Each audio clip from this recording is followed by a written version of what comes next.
Kids heart परिवार में शामिल हों। टिया और टोफू और फुसफुसाते छायाएं।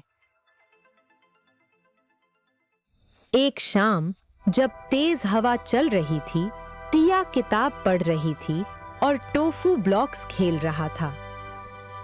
अचानक लाइटें झिलमिलाने लगीं और कमरे में दूर से फुसफुसाहट गूंज उठी।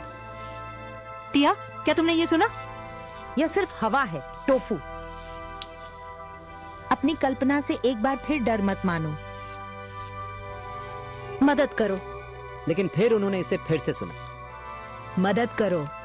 एक नरम, डरावनी आवाज बाहर से आ रही थी।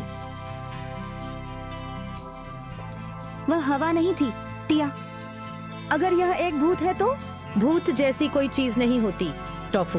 पर अगर किसी को मदद की जरूरत है तो हमें जांच करनी चाहिए। वे ठंडी रात में बाहर निकले, फुसफुसाहटों का अनुसरण करते हुए सड़क के अंत में एक पुराने परित्यक्त घर की ओर। लकड़ी का दरवाजा चरमराया जब खोला। भीतर हवा ठंडी थी और दीवारों पर अजीब छायाएं नाच रही थीं। अचानक दरवाजा उनके पीछे जोर से बंद हो गया।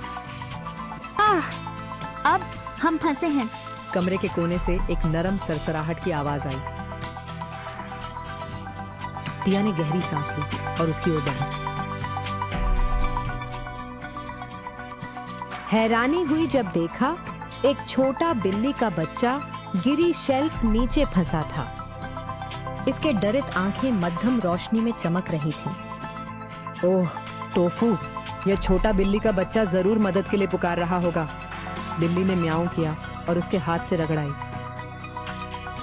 तो यही था वह भूत जिसे सुना। उसी समय एक कोमल हवा घर में से गुजरी और दरवाजा अपने आप से चरमराया।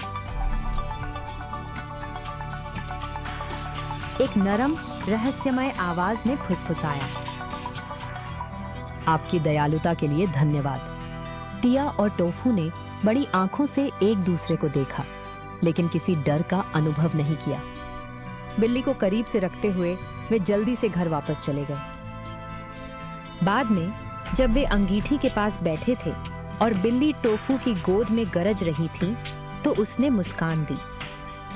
मैं डरा हुआ था, पर मदद करने से बहुत अच्छा लगा। यही साहस है, टोफू।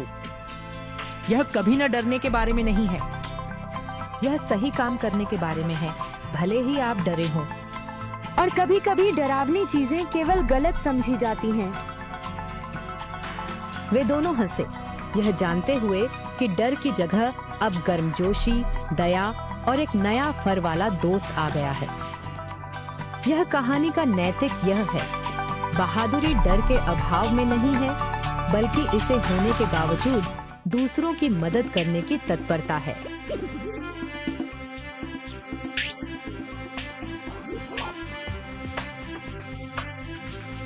अपने पसंदीदा अपराधों, कहानियों और बहुत कुछ के लिए किड्स हार्ट फैमिली में शामिल